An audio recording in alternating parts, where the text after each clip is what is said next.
There are many things happening within a TTRPG campaign that require a closer look on time.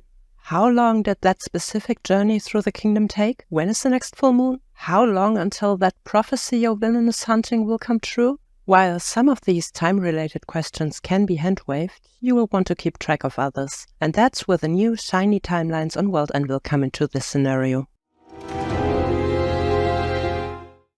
To start working with your timeline, browse to worldanvil.com on your favorite web browser and log into your account. In the left-hand navigation, find the hourglass icon and click on it. If you followed last week's video, there are some timelines already created for you. Watch out for this button. If it says Legacy, click on it. This will make it switch over to Standard. Then click on the little wrench icon to enter the edit mode of your timeline. If you don't have any timelines yet, create one by clicking Create New Timeline in the right widget. Give it a name and add a description if you want to. Then hit Create New Timeline again. Doing so will send you into edit mode as well. In the edit view, you will see the little bar at the bottom. Click on that cogwheel icon and you will get to your settings pop-up. At the very top, we see the most important setting. Do you want to have a list mode or timescale mode timeline? List mode is what creates a similar feeling to the legacy timelines. You have your eras, your timeline in the center, and events popping up left and right of it. You will have no visual idea if events happened at the same time though. If you want to display things that happened at the same time, I would suggest you use timescale. But remember, you can always start at one display style and then switch to the other one later on. For now, I will start the timeline in list mode. You can also select if you want to display the timeline at your table of contents, select a calendar related to it if you have one, and an article or a category this timeline belongs to. I don't have any of these yet, so I leave them blank for now. The last thing you may want to change is the description. Go into the text input field at the top of your screen and describe what this timeline is for. This will not only help your readers and players to have a rough idea what to expect, but it will also help you adding the right events to the right timelines. Eras will cut your timeline into manageable chunks. They define a certain part of your setting's history. Think, for example, the Victorian Age. An era will be defined by a certain event that changes a lot in your world's history. Take the Victorian Age as an example again. It resembles roughly the time of Queen Victoria's reign over the British Empire. Her death truly marked the end of an era. To create your eras, click on the little triangle over the plus sign in your bottom bar. Another bar will appear on top of it, allowing you to pick different event types to create. The plus sign will create an event. The hourglass will create an era. The arrow towards the hourglass gives your starting era, and the arrow away from the hourglass creates your current era. There are 100 different methods to define the eras or ages of a world timeline. In this setting, I want to use a method that was presented in an old AD&D accessories book by TSR. It's called the World Builder's Guidebook, and you can still get it as a PDF on DriveThruRPG. In the History and Mythology chapter, this book tells me there are 2d6 ancient ages, each is 1d6 plus 4 times 100 years long, and 3d4 middle periods, each is 50 to 100 years long. Additionally, we will have our starting era and the current era. Of course, you don't need to roll dice.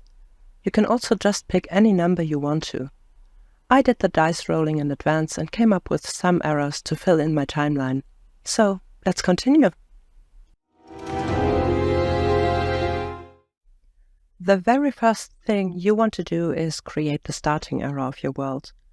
I decided that I will base the year 0 of my world with the end of the glorious ancient age, where everything was just fine until the rulers of Shadowvale blew it up. So all I have to do is count up the years of my ancient eras first, add 1, and subtract the result from 0. The result of this will be the end of my prehistory. As you can see, a starting era does not require a start year, which is helpful. It will give you plenty of room for pantheon forming, etc. in your timeline. Let's just enter the calculated end year here, name the era with something like prehistory, and click Create. Once the era is created, you will see the era edit on the left side of your screen. You can change the background image if you hover the header and click the little image button down there. Upload a new image or select an existing one, just as you like.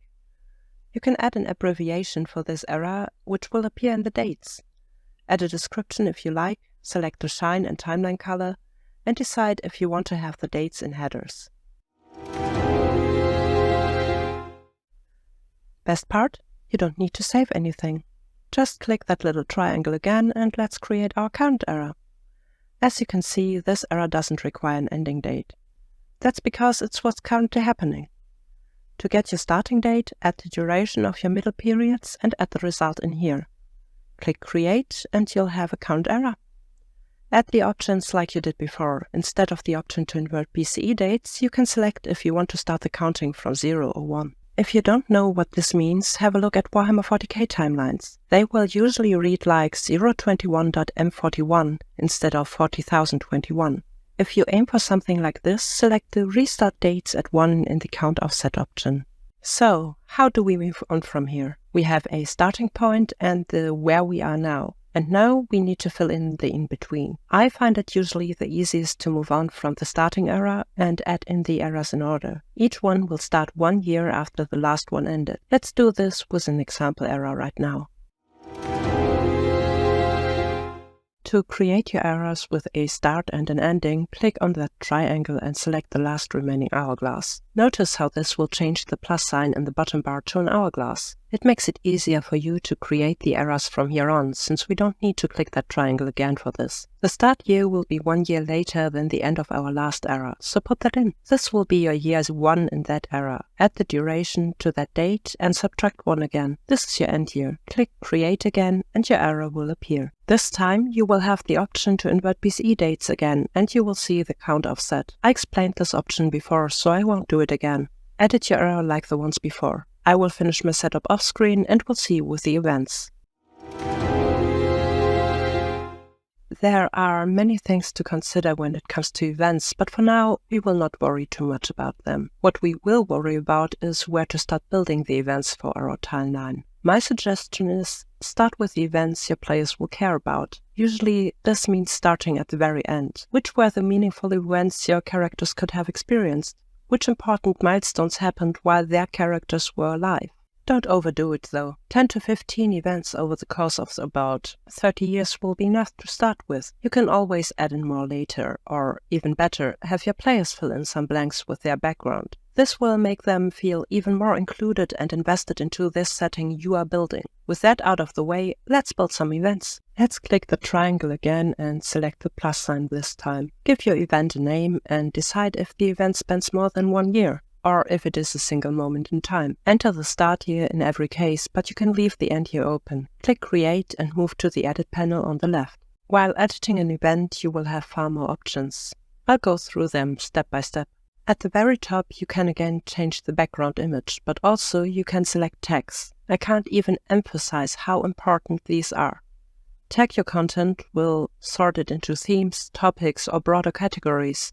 And when it comes to timeline entries, you can even filter your timeline by these tags. Below, you can define the dates further by adding month and day to it. If you click on that plus here, you can even add times. This can be helpful if you need to map out the events of a single day or a battle. You can change the year that's shown on the event and even enter a custom description of the date. I will personally avoid this, but if you like this option, do as you like.